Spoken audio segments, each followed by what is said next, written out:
Hello, I'm Terry Christensen, and this is Valley Politics. Today we'll focus on millennials in local politics with two members of that generation who've recently been elected to city councils here in the Valley. Then we'll hear what some residents say about engaging millennials. Voter turnout in that age group is notoriously low, and their interest in local politics in particular has been minimal. We'll ask our guests what got them engaged and what can be done to engage more millennials in local politics. And Councilman Landeep, who is himself a millennial, will tell us what's going on in Council District 4, which includes Berryessa, Alviso, and North San Jose. Later on Where Are They Now, we'll talk with David Pandori, who was elected to the San Jose City Council in 1990 when he was 32 years old. About the same age as today's millennials. We'll ask him what that was like and what he's doing now. That's what's coming up on Valley Politics.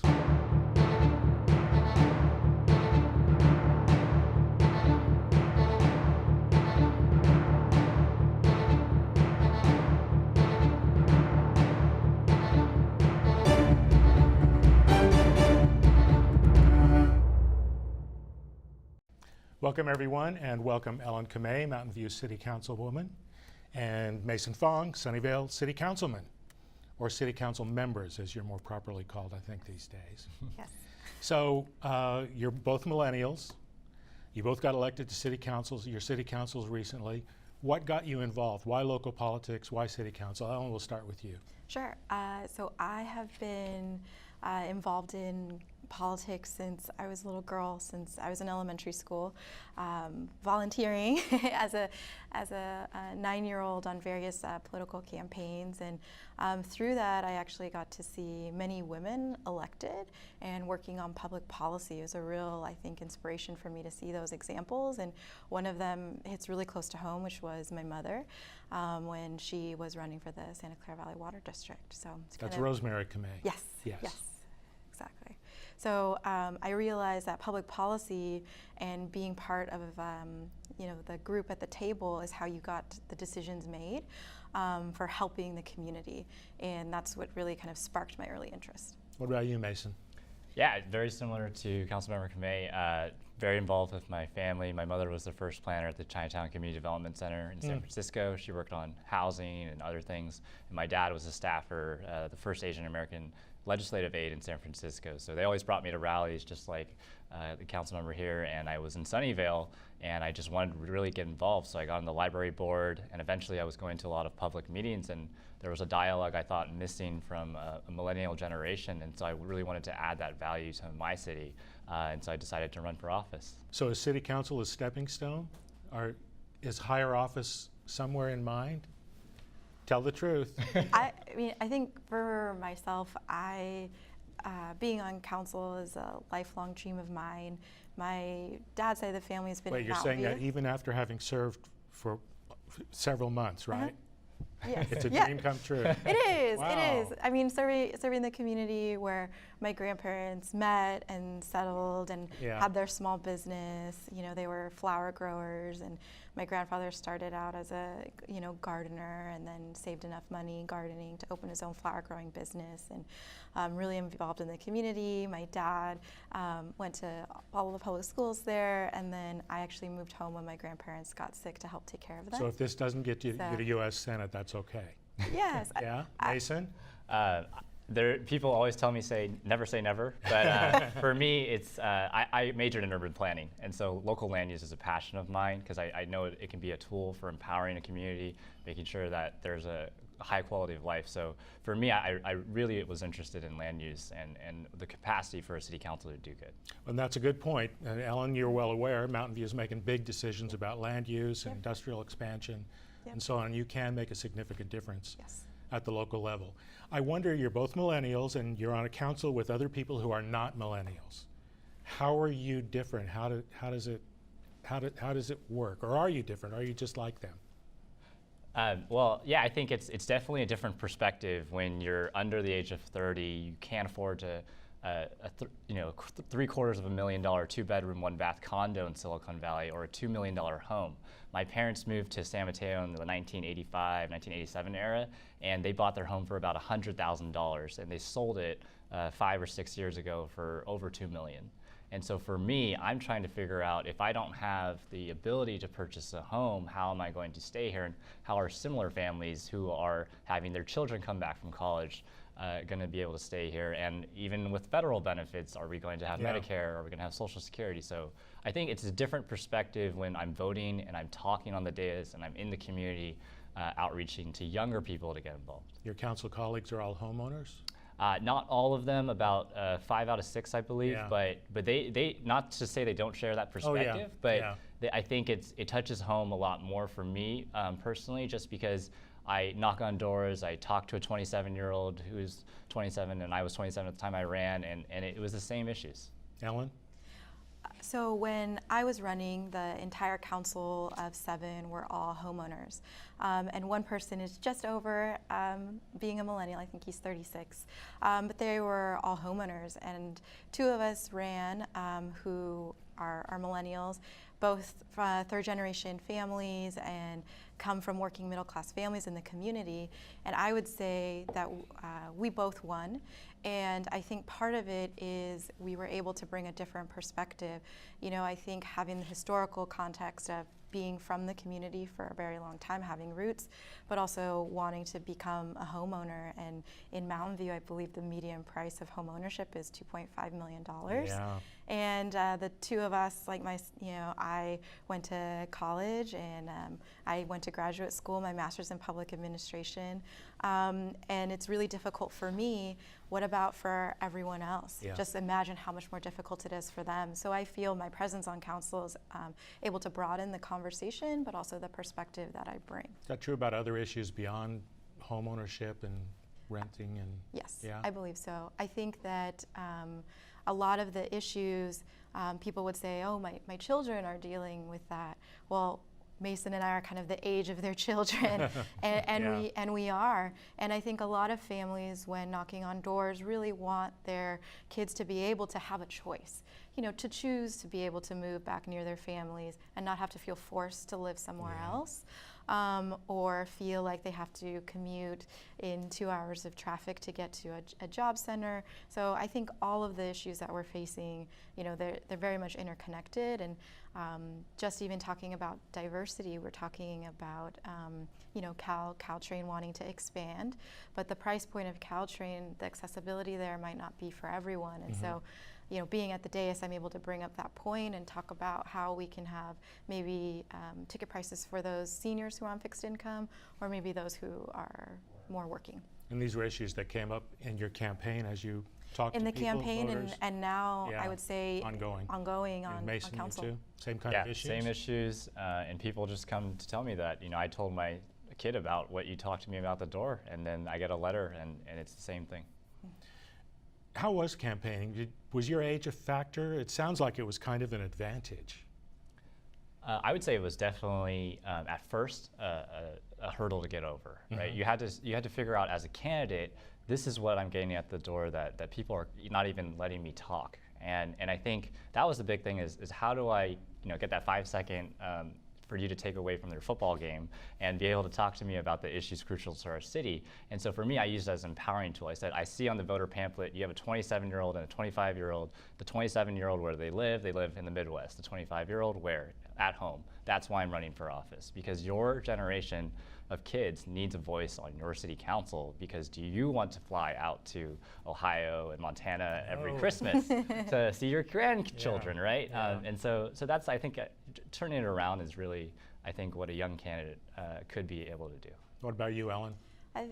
For myself, I think that people are refreshed by having more options and more choice.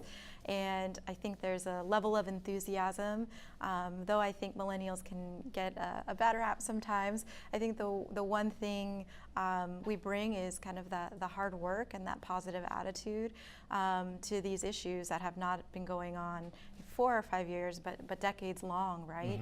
And so for many that I met, they were refreshed to hear somebody excited with some other ideas than what they had heard before. And I think that might be a trickle down of frustration with our current administration, wanting to see more diversity, more variety of voices, and fresh perspective. There actually are a fair number of other millennials on councils around around the county. I did a little Googling getting ready for this show, but there are several others, including 2 on our own city council in San Jose, Raul Perales and Londeep. So you're on the council now. Other than the issues we've talked about so far, is there one thing you're really focused on?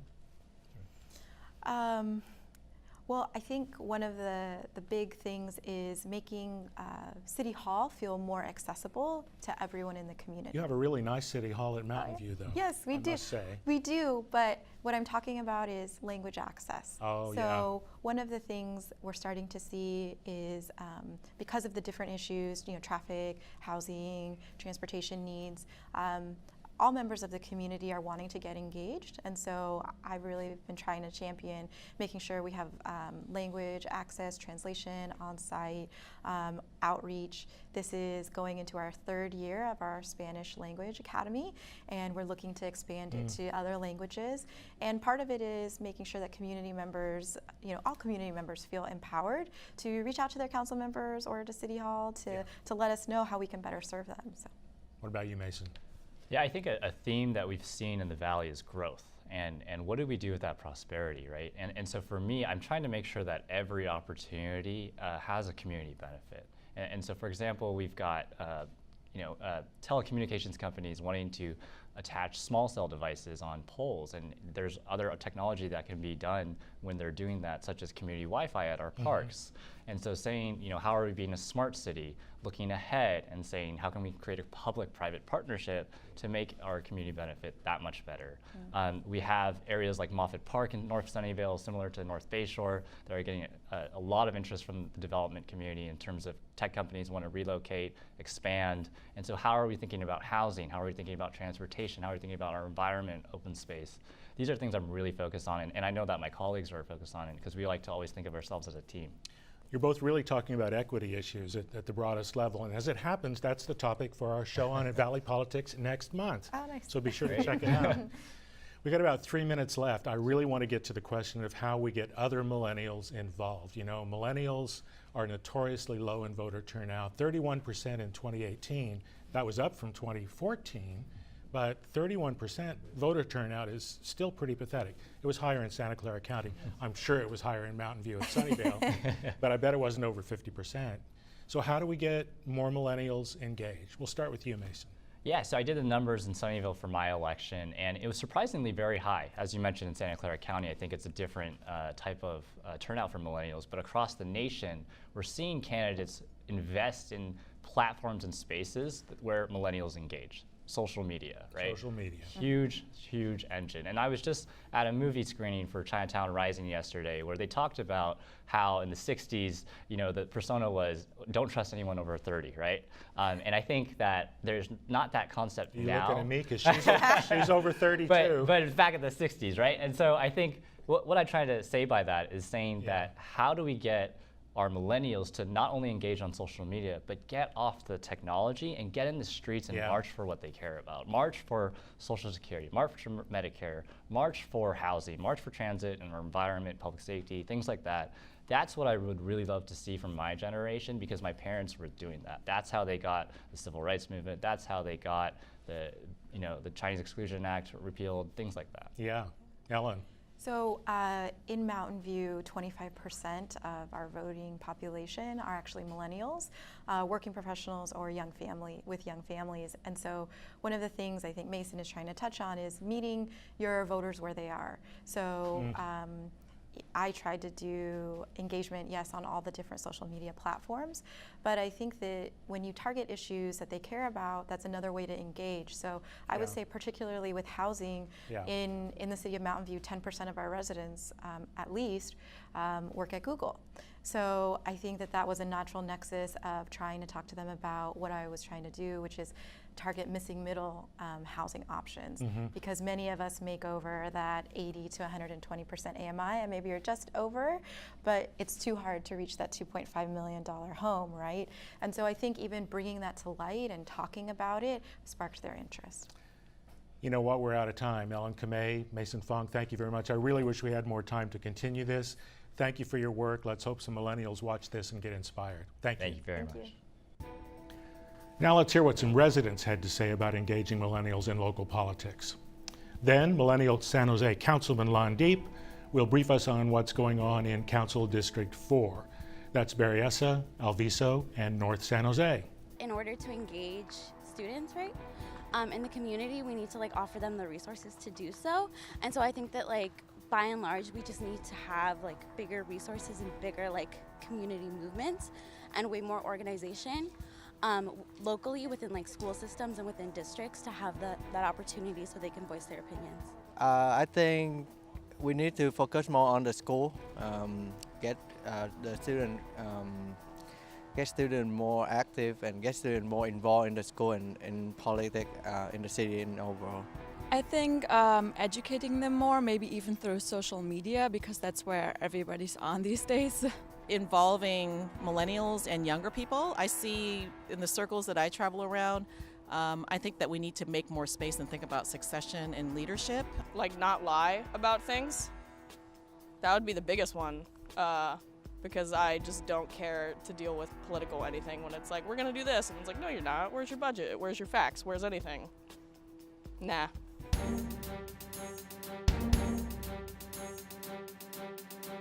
Hi, I'm London Diop, San Jose City Council member for District 4. District 4 encompasses North San Jose, Berryessa, and Alviso. Before being elected, I was a legal aid attorney who helped low-income workers address everyday injustices that they could not deal with on their own.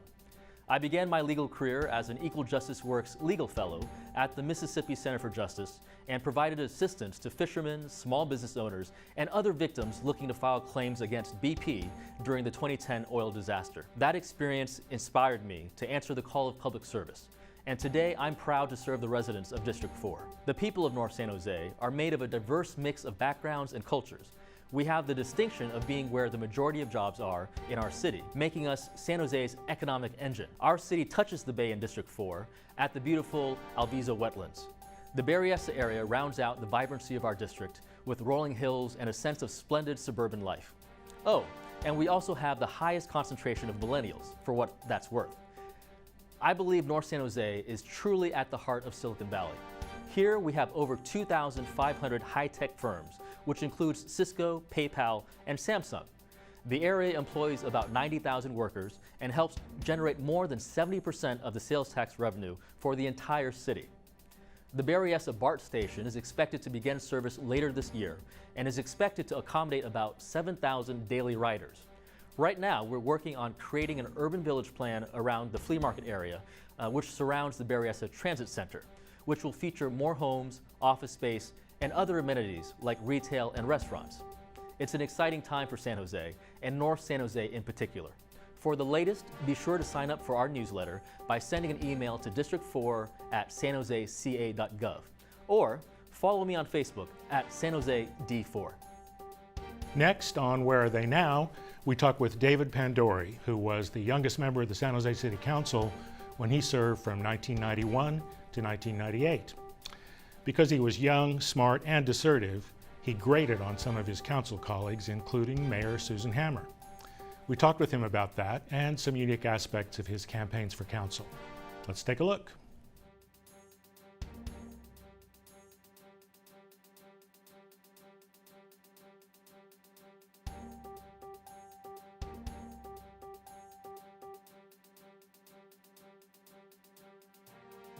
David Pandori, welcome to Valley Politics. Thanks for having me. So you were a policy advisor to Mayor Tom McHenry, and then you ran for city council in 1990 and were reelected again in 1994, serving till 1998. Right. What have you been doing since then? It's been a while. Well, before all of that, more importantly, I was a student in your urban politics class at the San Jose State. I remember it well.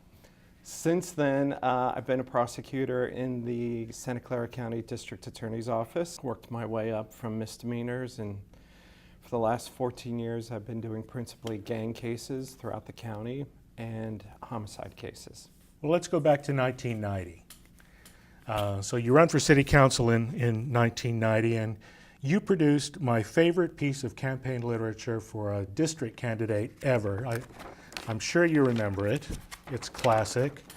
You did this map of all the neighborhoods in District 3, your district was the downtown district, Right. 16 neighborhoods. Right. And not only did you map them, but you listed like 4 or 5 policies and programs for each of those neighborhoods. So 2 questions, where did you get this idea, and do you think people actually paid as much attention to it as I did?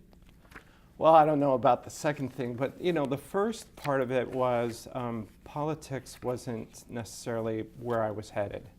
You were doing urban planning. Right, your, right. Your degree in That's, planning. my emphasis in my study at San Jose State was in urban planning. Yeah. And I'd gone to Berkeley and got my master's in that. It was actually your class, and I wasn't meaning to give you any promotion here, that kind of opened my eyes that politics was the means to that end, that the means wasn't working as a bureaucrat in a planning department handling applications or permits, but it was more important to be involved in the elected side of government because that's where you could really have an impact. So I never thought of politics anything differently but thinking of it as a neighborhood or as a city and what you want to do for those cities. And I was much less interested in partisan ideas. The neighborhood map, the neighborhood policies, it must have taken a lot of work just to put all that together. It did, it wasn't. Even though you'd been in the mayor's office for a while, so that will have helped. It did, but there was actually a lot of work that went into that. The houses and buildings are actual houses and buildings in the district. And I really wanted to make it real, so we actually got a watercolor artist and gave her these pictures of all these diverse buildings in the downtown and a map, and tried to describe not exactly what it was then, but what we were hoping that it could be. And then had to go through and really think about each area individually and what you hope to accomplish. I like it. It's a pretty map, but it's a happy map. You can't look at it and I mean, some maps are just cold and they're just lines on paper, but because of the illustration, it's a happy map. When you ran for re-election in '94, you did something else a little bit different, or a lot different from what most candidates do. You published a 119-page booklet of how to advance the interests of your neighborhood, work with City Hall, access city services. You had a pretty easy re-election campaign, I think. Why did you want to do that? Why did you want to produce a booklet and distribute? Oh, I hate junk mail. And it seems like it's gotten only worse. Oh yeah, and campaign mail, yeah. I thought the internet and the World Wide Web and all that was gonna change that, but it's in some ways it's made it worse because people don't watch commercials on TV, they don't listen to ads on radio, and even in the last elections there seems to be more, not less, junk mail. And there was already a lot way back in the pre-internet days when I ran for council, and even then I was just thinking, this is not what people want. This is not what they're gonna read. It's only gonna have a life of maybe 5 or 10 seconds between the time they take it out of their mailbox and walk over to the trash can, and that's not what I wanted to spend my time on. And if I was gonna raise money for a re-election or a campaign, I didn't want to spend it on junk mail. I wanted to make it something worthwhile. Hopefully people would read it. Well, I still have mine. Did you get good feedback on it from people as you were out talking to voters? Yeah.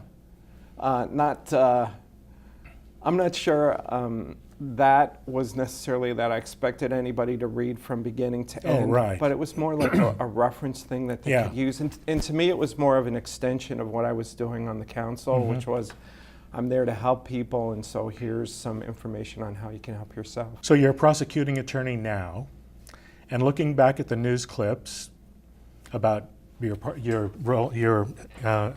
actions on the council, some might say your style was a little prosecutorial then. You called out the city manager for usurping the policy powers of the council. Your colleagues variously called you arrogant, the town moralist, pushy, sarcastic, but also independent and brilliant. In retrospect, would you operate differently if you were on the council now? Well, I'm not sure most of those things are true, especially the brilliant one. You know, as you get older, I think you always think about, could I do things better, or what experiences do I have now that could lend themselves to doing a better job on that. For me, I think the independent thing is true. I didn't really go there, although people were thinking I was going there as the business candidate. I certainly didn't go there as that. And I wasn't there as the organized labor candidate either. I always kind of viewed myself as a populist, more as a neighborhood person. My focus was on very specific things. So, and I didn't necessarily see this as a career, so it's challenging to take an independent position and stand up for it. It would be easy just to do sort of what you might do, like a Lou Ryden, and vote no, and not say much of anything. Or just go along with the flow. Right. Go along with your colleagues. But if you're going to argue against it and argue it effectively, you have to walk this line that sometimes I did well and sometimes I didn't, of really trying to be persuasive in the points that you make without offending people. And I think there are times that I could have done a better job of that. Looking back on those 8 years on the council, what do you think were your greatest accomplishments? What are you most proud of? Well, in a way, if you're going to be in the minority or independent, and if you still want to be successful, you have to find other ways to collaborate. And so I was able to do that sort of with the interest groups outside of City Hall. And so the campaign reform measures that I wanted to see enacted that stopped the day-to-day constant fundraising that was going on, not just during elections, but after elections and before elections. That was something I wanted to change. And I floated it with the council, and I was just getting nowhere. So I spent about a year collaborating with others in the community, the League of Women Voters, people from the Chamber of Commerce, and just neighborhood people, and brought back the very same proposals that I'd made, a year before, and this time had enough support where they got approved. So that's something I was proud of doing. Closing San Carlos Street through San Jose State, you shepherded that, right? That was collaboration too, because... Next month, we'll focus on inequity in the Valley. And in part 2 of our interview with David Pandori, he talks about his 2 nearly successful campaigns for mayor. Meanwhile, you can catch up on previous shows on our website at creatvsj.org or on YouTube by searching for CreaTV San Jose. And you can let us know what you think about our show and suggest future topics or guests by email at valleypolitics@creatvsj.org or on Twitter at valley_politics and by following us on Facebook. And now that's all, folks. Thanks for watching Valley Politics. See you next time.